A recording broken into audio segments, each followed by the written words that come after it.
Father passed away. I expected grief. What I didn't expect was a sealed envelope with my name on it, handed to me at the will. Reading everyone else's inheritance was explained openly. But when it came to me, the lawyer just slid that envelope across the table and said, "Your grandfather left specific instructions." I opened it later that night sitting at my kitchen table. Inside was a note in Grandpa's shaky handwriting. "I left you $10,000, but before you can claim it, you need to test the family. Tell them I left you nothing. Say nothing about this letter. Wait 30 days, then you'll know who truly loves you." At first I thought it was cruel, but it was exactly the kind of lesson Grandpa believed in. He never told you things straight. He made you live through them. So when the lawyer asked if I understood my inheritance, I lied. I said yes. He cut me out completely. The reactions were immediate. Mom just nodded like it made sense. Dad stared at the wall.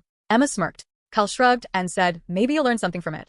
The only one who looked confused was Jake, my 14-year-old little brother. "Wait, why are you okay?" That question was the first crack in the mask. The next weeks were brutal. Emma went on Instagram bragging about her upcoming Europe trip, even tagging me with a "sorry, not sorry." Kyle showed up with a stack of job ads and told me, to be realistic, Mom and Dad parroted.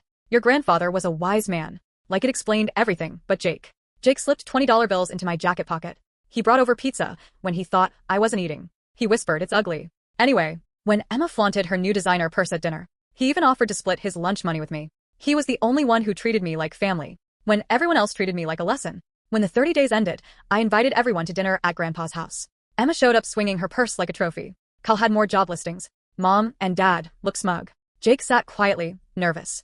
After dinner, I stood up, pulled out Grandpa's letter and read it aloud. "Find out who sees your worth when there's nothing to gain." Emma's face strained. Kyle stammered excuses. Mom and Dad went silent. And Jake. Sweet, awkward. Jake started crying with relief. "I thought you were broke," he said. "I was saved my allowance to help you with rent." I wrote him a check for $5,000 right there.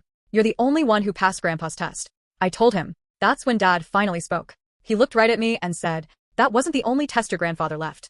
The lawyer, who had been sitting quietly the whole night, shifted in his chair. Then he pulled another envelope out of. "To continue, tap the arrow in the bottom right corner."